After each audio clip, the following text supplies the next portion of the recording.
Students आज का जो मेरा सेशन है वो इंटरनेशनल इकोनॉमिक्स को लेकर है। इंटरनेशनल इकोनॉमिक्स में आज हम जो बात करने जा रहे हैं बेसिकली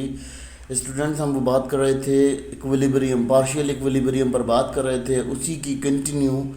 स्लाइड के ऊपर डिस्कशन करेंगे और उसी का कंटिन्यू सेशन लेंगे। यहाँ पर जो हम बात कर रहे हैं वो इक्विलिब्रियम विद ट्रेड की बात कर रहे हैं कि हम जब कभी इंटरनेशनली किसी मुल्क के साथ कोई ताल्लुक़ बनाते हैं, ठीक है, ट्रेड के तौर पे, तो हम उनकी प्राइजेस को एनालाइज करते हैं। दोनों की प्राइजेस जब आपकी सेम कंट्री में और डोमेस्टिक कंट्री में सेम हो और उसकी जो इंटरनेशनल प्राइस हो वो उनकी वैल्यू के अकॉर्डिंग हो, तो वो कहलाती है आपका जो इक्विलिब्रियम प्लेस करती है दोनों कंट्रीज़ के दरमियान। लेट सपोज एक चीज़ की प्राइस आपके पास 50 रुपये है और अगर आपने वही चीज़ दूसरे कंट्री में बेची है तो उसका इक्विलिब्रियम मौजूद होना चाहिए कि अगर वो 50 रुपये की और 50 रुपये का $1 है तो उसकी प्राइस जो है दूसरे कंट्री में $1 होनी चाहिए। तो ये इक्विलिब्रियम मेंटेन करते हैं during the international trade.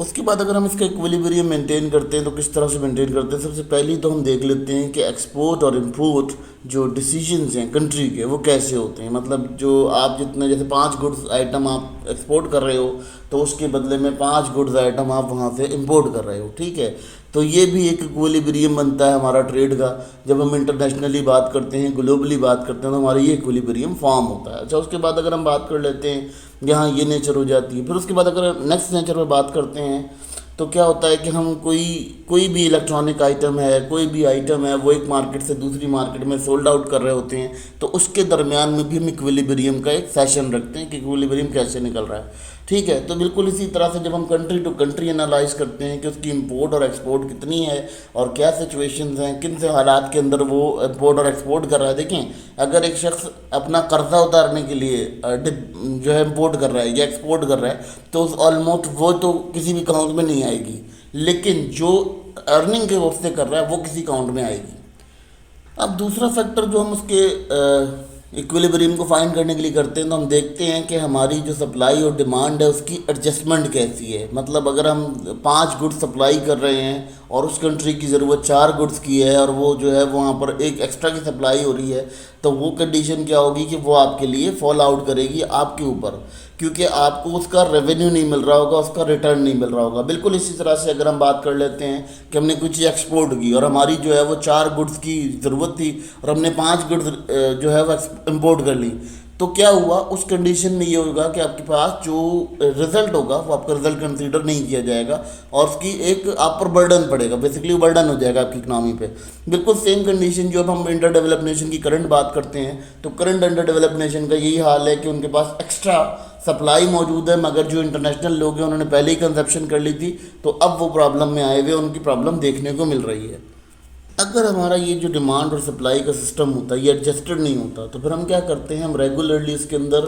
Continuous change करते रहते हैं जब तक हमारी प्राइसेस जो है वो इक्विवेलेंट नहीं हो जाती। अच्छा, अब बदला क्या होता है कि अब अगर हमने कोई चीज़ किसी से इंपोर्ट कराई है और हमारे कंट्री में उसकी वैल्यू, जैसे अब लेट सपोज हम 50 रुपये की गुड थी, हमने 50 रुपये की गुड वहाँ भेज दी, लेकिन हमारे पास जो गुड आ रही है वो 285 रुपये की आ रही है, तो वहाँ भी कोई इक्विलिब्रियम नहीं मौजूद होगा। इस सूरत में यही होगा कि कंट्री के ऊपर, नेशन के ऊपर जो डेब्ट पड़ेगा, ठीक है, वो कर्जा मज़ीद बढ़ता चला जाएगा अगर हम बाहर से कोई चीज़ इस तरह से मंगवाएंगे,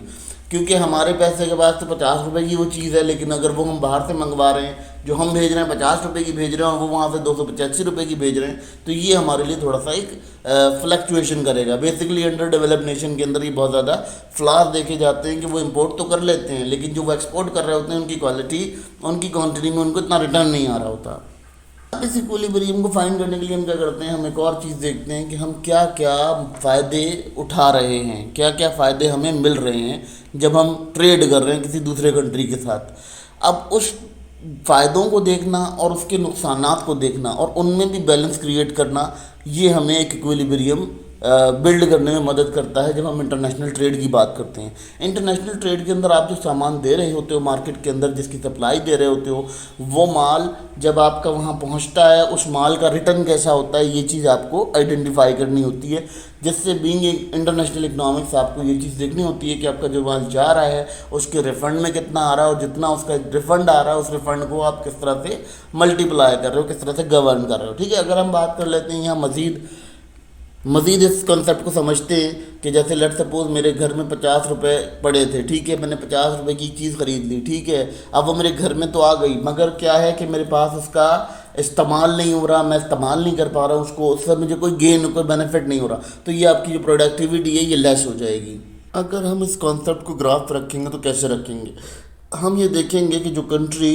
जहाँ से गुड्स को एक्सपोर्ट किया जा रहा है, ठीक है, और जो कंट्री जहाँ पे इंपोर्ट किया जा रहा है, उन दोनों कंट्रीज़ का क्या करेंगे कि एनालिसिस करेंगे कि पहले उनकी डोमेस्टिक डिमांड को मालूम करेंगे और डोमेस्टिक सप्लाई को मालूम करेंगे। जो डोमेस्टिक सप्लाई के अकॉर्डिंग होगा आपका डिमांड एंड सप्लाई कर्व, आप उसी कर्व को यहाँ पर रखोगे। अब उसमें क्या करोगे, उसमें जो आपकी डिमांड होगी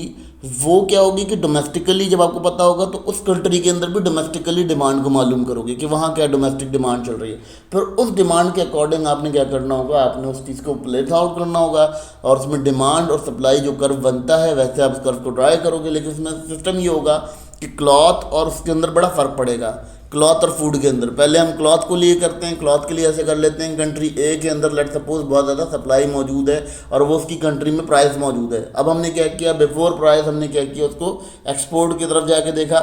तो जब बिफोर प्राइस हमने देखा, जब प्राइस को चेंज करा, प्राइस शिफल की, तो वहाँ क्या कंडीशन बनी, इससे भी हमारा जो है वो इक्विलिब्रियम फाइंड होता है और ये हम इंटरनेशनल ट्रेड के अंदर पढ़ते हैं, इसकी स्टडी करते हैं।